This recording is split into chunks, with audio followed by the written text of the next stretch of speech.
Amados irmãos, eu fico a me perguntar por que Paulo, ele escreve dizendo que para mim o viver é Cristo e a morte é igreja, a morte é ganho. Como assim? Parece que nós mascaramos a morte como se fosse alguma coisa completamente má, péssima. E Paulo está a ver isso de maneira diferente, dizendo, não, para mim o viver é Cristo. E quando eu partir, então eu cantarei a vitória, é ganho para mim. E às vezes é isso que nós vemos nos nossos dias. Irmãos, a nossa mamã mostrou-nos um caminho de fé. Aleluia. Aleluia. Ela mostrou não só um caminho de fé, mas uma vida de fé também. Era este momento que todos nós, eu gostaria de convidar a igreja a se colocar em pé, por favor, com todo o respeito, e bater uma salva de palmas bem forte para nossa mamã, que foi guerreira e ela foi até ao fim com Cristo Jesus. Louvado seja o nome do Senhor. Aleluia, aleluia, aleluia, aleluia. Amém. Podemos retomar os nossos assentos. Irmãos, é assim que Paulo diz, eu já tenho ansiedade de me encontrar com o Senhor, mas por causa de alguns que ainda precisam da minha ajuda, eu fico um pouquinho mais, mas eu já tenho essa ansiedade de me encontrar com o Senhor. Irmãos, pensem só, você está lá fechado numa casa, onde tem vários escorpiões, tem serpentes, tem muita coisa maligna. E parece que existe alguém que está por fora e ele tem a chave para te tirar deste lugar. Sabe, enquanto você está naquele lugar, você ora, você jejua, você medita para que esta pessoa tenha piedade de ti e abra a porta para saíres daquele lugar. É assim que Paulo descreve a criação. Ele diz que a criação geme com dores de parto até hoje. E não só ela, mas nós também que servimos ao Senhor, gememos juntamente com ela. E é essa hora que o Senhor, na sua onipotência, abriu a porta e tirou a mamã do Lovite daquele lugar. Aleluia. Então, para ela, irmãos, não há mais essa coisa de doença. Para ela, não há mais passar fome. Para ela, agora é só sorriso em frente do Pai, em frente do Senhor, aquele que ela deu a vida para viver a favor. Eu gostaria que servisse como exemplo. Talvez alguém está aqui entre nós e ainda está duvidando da sua fé. Olha, está aí o caminho. A mamãe nos mostrou que vale a pena servir o Senhor. E eu tenho certeza que ela não foi triste. Amém. Aleluia. Abramos Salmos a estrofe de número 105 e o número 119. Vamos ler Salmos número 119 e a estrofe número 115. E também leamos João, capítulo 1, versículo 14. Salmos número 119, a estrofe número 115. E também João, capítulo 1, versículo 14.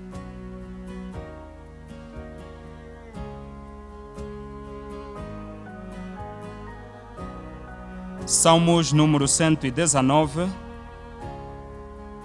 a estrofe número 115, perdão. A projeção atrasa, mas nós podemos continuar a leitura. Lâmpada para os meus pés é a tua palavra e luz para os meus caminhos. Palavra do Senhor. João, capítulo de número 1, versículo 14, diz assim a palavra do Senhor. E a palavra se fez carne e habitou entre nós. Vimos a sua glória, como a glória do unigênito Filho do Pai, cheio de graça e de verdade. Palavra do Senhor. Neste primeiro quadrimestre, a igreja está a refletir sobre o tema transformação e o objetivo central é levar a igreja a compreender que a transformação verdadeira é uma obra de Deus no interior do homem que resulta numa nova maneira de pensar e testemunhar. No domingo passado nós falamos sobre Gênesis capítulo 2, versículo 18 a 25, e refletimos que a mulher é, de facto, a coroa da criação divina. Fomos fortemente exortados a continuarmos a fazer manutenção nos nossos casamentos, mas principalmente no nosso casamento com Cristo Jesus, Ele que é o noivo da igreja. O salmo que nós acabamos de ler, nós vemos o salmista com toda a vontade a dizer: lâmpada para os meus pés é a tua palavra e luz para o meu caminho. Prezados irmãos e irmãs, nunca vivemos uma era com tanta informação e ao mesmo tempo com tanta confusão.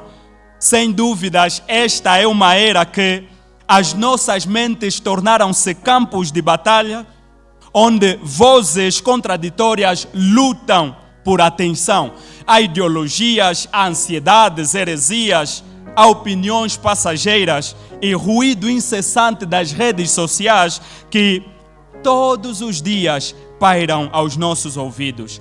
Qual é o resultado? Uma mente dividida. Nós temos aí uma mente cansada e muitas vezes operando na escuridão do discernimento. Diariamente nós somos forçados a tomar decisões que de facto levam a nossa vida, não só pessoal, mas familiar e também a nossa vida ministerial. Nós estamos vivendo, tateando nos labirintos da incerteza. A Bíblia chama o nosso estado natural, a nossa mente natural, como a mente que está num entendimento obscurecido, ou seja, um entendimento sem direção nem destino.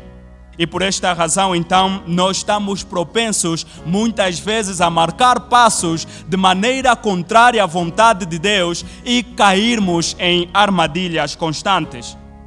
Amados irmãos, hoje queremos refletir então sobre este subtema: renovar a mente pela palavra. Renovar a mente pela palavra. E já se o irmão talvez se sente confuso nesta trilha, neste mundo de tantas opiniões, gostaria de dizer para si que Deus tem uma palavra para si nesta manhã. Assim eu vou pedir a sua máxima atenção. Talvez ao ouvirmos esse subtema, renovar a mente pela palavra, como assim renovar a mente pela palavra? Pelo salmo que nós lemos e também a carta de João, nós vemos duas maneiras pela qual nós podemos renovar as nossas mentes pela palavra. E a primeira maneira é mesmo renovar a mente pela leitura diária. Renovar a mente pela leitura diária. E o segundo passo é renovar a mente pelo relacionamento íntimo com Cristo Jesus.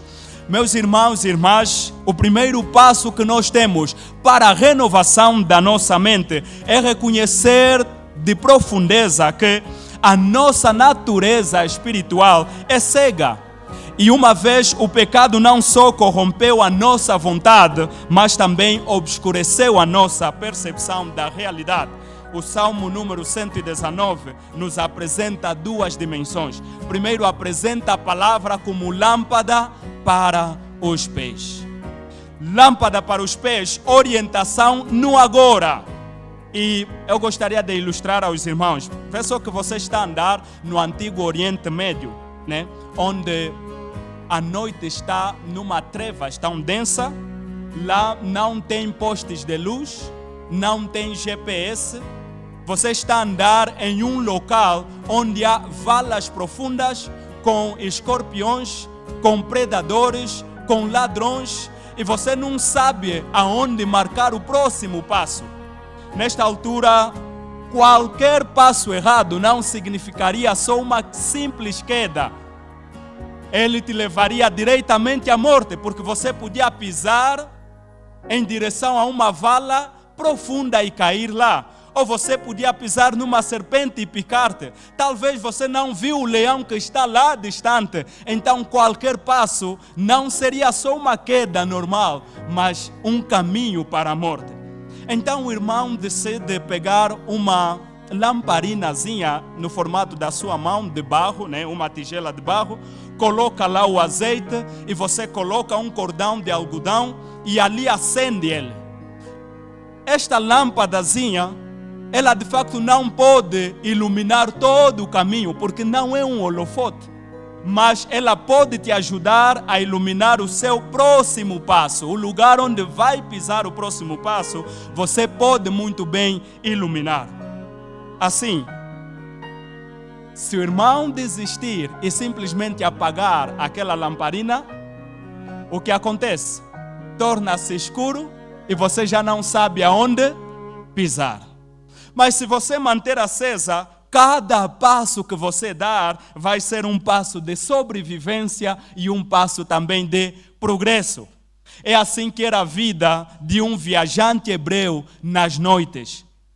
Esta lâmpada não significava somente uma luzinha, mas na verdade significava um instrumento que poderia livrar da morte imediata. Amém. Essa lâmpada, amada igreja do Senhor, não significaria só essa tigelinha de barro com com azeite de oliva, mas na verdade seria este instrumento que livraria da morte e também te conduziria à vida. Culturalmente, o povo hebreu era aquele povo que estava cercado por várias nações que adoravam diversos deuses. A palavra, neste caso a Torá ou a lei do Senhor, representava a lâmpada que conduzia o povo naquele mundo tão confuso. Razão pela qual o salmista compara a lamparina como que seja aquela que vai me ajudar a tomar as decisões do dia a dia. Como sobreviver, como fazer segundo a vontade do Senhor. Nesse sentido, amada igreja, sem a iluminação, sem a escrita, sem a palavra, a nossa mente é como daquele viajante que não tem luz. Ele está aí, todo deserto, com várias coisas que levam ao perigo e à morte. E ele não consegue marcar o próximo passo, porque sabe, um passo errado é diretamente para a morte. E muitas vezes nós tentamos sobreviver apagando a palavra do Senhor, né? Pegamos na Bíblia Sagrada e assim que usamos no domingo, agora, muito obrigado por servir-me durante o culto, agora aguarde até mais o domingo, ok? E a Bíblia fica ali, né? Nós tentamos tomar decisões por nós mesmos e às vezes então tentamos correr quando deveríamos andar devagar. Mas também tentamos andar devagar quando era para correr, porque tem um leão para trás. Nós tentamos saltar quando deveria ser para termos voltado.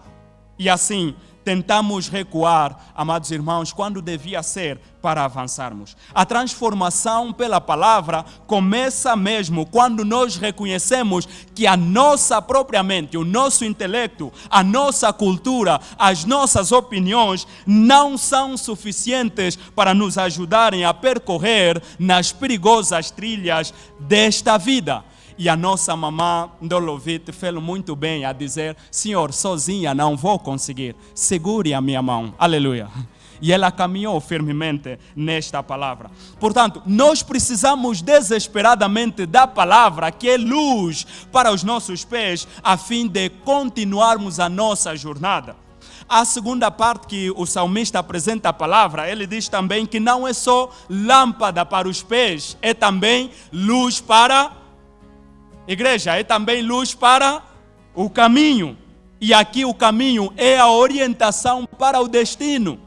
Agora o irmão está a imaginar comigo, você está numa mata densa, de novo à noite, completamente escuro, com todos aqueles animais ferozes, e você tem apenas a lamparina na mão. Ela te ajuda a marcar o passo no lugar certo, mas infelizmente você não sabe aonde estás a ir. Porque a mata é tão densa que você não consegue ver aonde é que é o povoado, onde é que eu devo ir por acaso. Então você gira lá na mata, o azeite acaba e depois você fica sem luz, porque não sabe aonde está a ir. E o salmista vai comparar que esta luz para o caminho é como se eu tivesse vendo uma fogueira lá no fundo. Como muitos dizem, uma luz no fim do túnel. É como se eu estivesse vendo um farol lá distante, que com a minha lamparina eu posso marcar os passos certos e também seguindo então aquela luz que está no fim, onde está me dar a direção de que aí há um povoado, há alguma humanidade residindo, naquele lugar. Então eu estou marcando o passo nessa esperança de que, seja o caminho onde eu for, o passo que marcar, eu tenho a certeza do meu destino. É lá aquela luz que eu estou vendo no fim do túnel. E é assim que o salmista vai comparar. Amados irmãos, ele está a dizer que esta palavra não só vai servir como a minha lamparina, mas também vai servir como o meu farol, a minha fogueira, lá no fim do caminho. Aleluia! É ela quem vai me guiar na direção certa. E isso, irmãos, sem ela eu até posso caminhar, como disse, em passos corretos, mas infelizmente eu não vou poder chegar ao destino certo. E assim, o azeite se me acaba, o que é que vai acontecer? Eu até estou a ver a luz no fim, mas não tenho certeza onde marcar o próximo passo. E já eu posso cair num buraco. Mas também, se a lamparina continuar nas minhas mãos e de repente o farol se apagar, eu até posso marcar o próximo passo na direção certa, mas eu não sei mais para onde estou indo. E vou girando até também o azeite acabar, e dali então a morte é certa. Irmãos, a palavra do Senhor serve objetivamente para isso. Sem ela, neste mundo obscurecido, sem ela, neste mundo das trevas, nós vamos marcar passos, mas podemos pisar em escorpiões, podemos pisar em serpentes. Sem esta palavra, nós até podemos pisar em lugares certos, mas não sabemos aonde estamos indo. E não é porque não vamos ter alguma coisa, nós até poderemos ter, mas infelizmente não sabemos aonde estamos indo. E se no Antigo Testamento a palavra era esta lei, era a Torá, no Novo Testamento esta palavra é uma pessoa divina. E a palavra se fez carne e habitou entre nós. Veja só, a tua luz se apaga, o farol se apaga e você entra em pânico. Aonde ir? Como andar? E de repente aparece alguém a segurar-te. Calma, eu estou aqui, eu sou deste vilarejo e eu conheço muito bem o caminho. Só pega a minha mão e eu vou te guiar até lá. Agora, não tens mais a lâmpada, você tem uma pessoa para te fazer companhia. Aleluia! Cristo Jesus se fez carne. A palavra, esta Torá, esta lei, se fez carne e habitou entre nós. E esta luz, irmãos, que está a nos guiar. Jesus Cristo diz em João 8,12: eu sou a luz do mundo. Quem me segue não andará em trevas, mas terá a luz da vida. Ele também diz: eu sou o caminho, a verdade e a vida. Ninguém vem ao Pai senão por mim. Mas algo ainda incrível é que esta luz, esta pessoa que era a palavra e se torna carne, ele diz: eis que estou à porta e bato. Se alguém ouvir a minha voz, o que farei? Entrarei e cearei com ele e ele comigo. Portanto, nós precisamos parar e pensar. Irmãos, por quanto tempo você consegue segurar a tua lamparina na noite densa? Na noite escura? Por quanto tempo você consegue carregar aquilo? Será que terias a oportunidade de dizer: não, parece que agora está a cansar-me demais, deixa que as minhas mãos fiquem livres? Com certeza não farias isto. Como o irmão está a aproveitar esta caminhada com esta pessoa, esta palavra que agora pegou a sua mão e está a dizer: apenas siga-me. Será que está indo ou de facto está a ficar? Meu irmão, nós precisamos vigiar, porque hoje em dia existem muitos substitutos da palavra e da comunhão que impedem a renovação das nossas mentes, e as redes sociais é uma delas. Para muitos, irmãos, a tela do telefone tornou-se na nova lâmpada. Agora não mais para os pés, mas para os olhos. Passamos horas e horas só vendo reels, rápidas opiniões, discussões inúteis. E às vezes o algoritmo acaba ditando a maneira de pensar. Substitui a nossa meditação profunda com o verbo. E assim a mente que era renovada pela lâmpada acaba sendo renovada pelo feed. Só ouviu uma coisa e já está a lançar. Hoje, o ativismo religioso acaba substituindo esta renovação pela palavra. Há muitos que substituem a comunhão com esta palavra, com Cristo, pelo serviço na igreja. Estão mesmo muito preocupados em organizar eventos, protocolos e tal, mas infelizmente não conhecem a intimidade com o verbo. É tipo aquele ditado que dizem muitos: está sempre preparando o caminho para os outros entrarem, mas ele nunca entra, né? Os outros entram. Parece que estamos a viver a síndrome da Marta. Jesus Cristo está a visitar e em vez de sentar e aprender de Cristo, está preocupado a fazer o quê?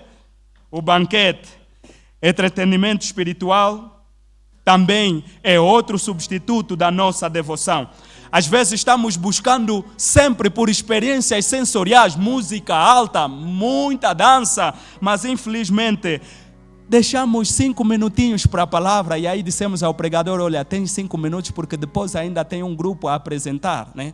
Nós já não estamos a estudar a palavra como deveríamos estudar, buscamos de facto este entretenimento espiritual. Os espinhos são outros substitutos, especialmente no nosso contexto Angola, onde a luta diária pelo pão acaba consumindo 90% da nossa energia. Irmãos, ela acaba sufocando. O crente está aí lutando todos os dias para ter alguma coisa. Esquece que o verbo, a palavra, é aquele que sustenta todas as coisas. E Jesus Cristo diz: será que vocês são menos importantes que as aves? Se elas que não cultivam não morrem à fome, será que vós sois menos importantes que elas? Hoje estamos a substituir por outras ideologias e também pela cultura do imediatismo. Qual é o resultado, irmãos? Nós estamos vendo cada vez mais um país que devia se aproximar a Deus, parece que vai mais longe dele.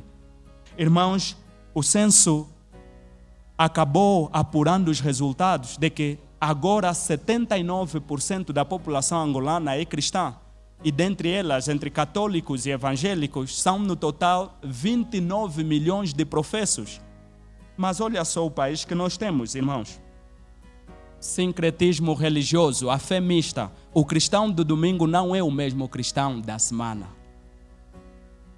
Alguns são devotos aqui, mas se a febre bater e o hospital dizer não estamos a encontrar o resultado, o avô Antônio que adivinha, eu preciso ir lá para saber quem já está atrás de mim.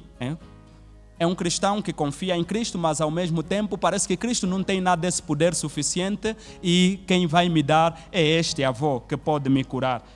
É de facto outra situação, são essas coisas que vêm acontecendo como cultura da corrupção e gasosa. Nós passamos a ver isso como uma prática normal, amados irmãos, suborno atrás de suborno, e às vezes nós cristãos também participando de esquemas que não ajudam nada.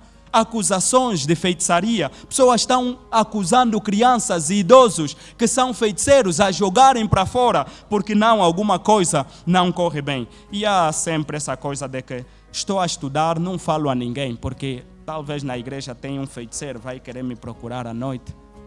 Né? Estou concebida, não falo a ninguém, fica só assim, porque talvez tenha um feiticeiro, vai me perseguir à noite.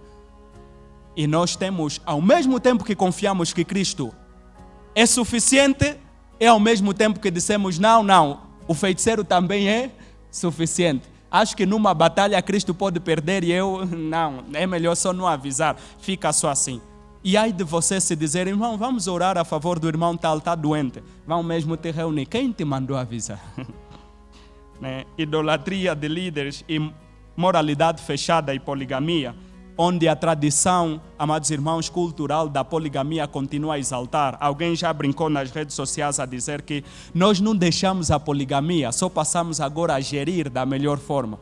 Ou seja, não preciso dizer que tenho 2 mulheres, mas eu consigo gerir 3, 4, né? Desde que não se conheçam e ninguém me apanha, eu estou bom. E aí nós se escondemos nisso. Até pessoas da igreja, irmãos, líderes da igreja, estão se perdendo por não renovar a sua mente pela palavra. É neste momento que o Senhor começa a falar diretamente para cada um de nós. Eu não sei como está a tua lamparina. Você ainda segura ela? Ou o feed já roubou o tempo da palavra? Quanto tempo você gasta nas redes sociais e quanto tempo o irmão gasta para meditar na palavra do Senhor? Talvez seja a hora que alguém está aqui entre nós, mas também ainda não recebeu este Cristo como Senhor e Salvador. Talvez veio a convite de alguém, talvez está aqui já há algum tempo, mas até aqui ainda não decidiu entregar a sua vida a Jesus Cristo. Deus convida a chegar-se a Ele. A palavra diz em João 12, de que todos quanto receberam Cristo Jesus, deu-lhes o poder de serem feitos filhos de Deus. Deus te convida, amado irmão, amada irmã, a fazer parte desta grande família. Talvez o irmão entrou aqui confuso, as apostas já estão destruindo a tua mente. Você já não sabe onde ir. Acha que sobrevivendo é este ganho fácil. Até uns já estão a pegar as apostas para fazer com ele o pedido, né? Não, a família como vai contribuir 100 mil, vou só apostar, lá vem 1 milhão e vou conseguir. E depois perde os 100 que já era pouco e solução corda, né? Pessoas estão morrendo. Amado irmão, talvez você tenha essa mente incerta do futuro. E a grande companhia talvez tenha sido essas soluções rápidas. Não, aceite Jesus Cristo. Ele é a sua grande companhia. Vinde a mim, todos que estáis cansados e oprimidos. E o que eu farei? Eu vos aliviarei. Talvez o irmão já apagou a sua lanterna e não sabe como regressar a Cristo Jesus. Mas ele hoje está a dizer, segura a minha mão. Eu vou te guiar neste deserto, eu vou te guiar nesta mata. Eu não sei qual é o problema de cada um de nós aqui, mas de certeza o irmão melhor que eu conhece. Gostaria de desafiar a igreja em oração. Alguém gostaria de receber Cristo Jesus como seu Senhor e Salvador e dizer, Jesus, eu estou mesmo neste mundo de confusão, por favor, eu quero segurar a tua mão e caminhar consigo. Alguém está entre nós que gostaria de receber Cristo como Senhor e Salvador? Faz favor, dê-me só um sinal com a sua mão e nós vamos orar a favor de ti nesta manhã. Venha se juntar à família de Deus, amado irmão, amada irmã. Não saia daqui da mesma maneira que entrou. Alguém quer se juntar à família de Deus? Ou vamos assumir que todos nós que estamos aqui já recebemos Cristo como Senhor e Salvador? Mas se não, é ainda tempo, amado irmão. É ainda tempo de receber Jesus Cristo como seu Senhor e Salvador. Alguém está aqui, está a girar neste mundo, às vezes pensa o que fazer e parece que os problemas só me perseguem, eu não sei como sair dessa, a minha luz parece estar se apagando e eu só estou pisando em pedras cortejantes. Eu gostaria de receber a ajuda de Deus. Por favor, dê-nos também um sinal e nós vamos orar a favor de você. Alguém está aqui e gostaria de vir para Cristo e orarmos juntos? Ou vamos assumir que todos nós já estamos bem com Cristo? Se assim for, louvado seja o nome do Senhor. Aleluia. Mas se assim não for, irmão, não deixe que esta multidão talvez cegue a tua vontade de se entregar a Deus. Talvez na saída o pastor Nelito, o pastor Abias, o pastor Chiquete estão aí fora. Você pode ir ter com eles e conversar. Vamos orar, amados irmãos, e pedir ao Senhor que nos abençoe e nos acompanhe. Amado Pai, nós te glorificamos. Te glorificamos e rendemos o seu santo nome. Porque o Senhor é a palavra que se tornou carne. E o Senhor segurou em nossas mãos e se disponibilizou mesmo sem termos pedido a nos fazer companhia neste mundo de tanta informação, mas também de tanta confusão. Senhor, faça-nos firmes na Tua palavra. A meditação hoje ficou como se fosse coisa de outro mundo para alguns. As correrias da vida, Senhor, nos afastam cada vez mais da Tua palavra. E muitas vezes somos propensos a tomar decisões que não nos ajudam, mas nos levam sempre à morte. Senhor, no nome de Jesus Cristo, pedimos que a Tua luz, Pai, venha iluminar as nossas mentes, no nome de Jesus. Pedimos, amado Pai, que a Tua palavra ecoe nos nossos corações. É necessário que nós diminuamos e o Senhor cresça continuamente em nós.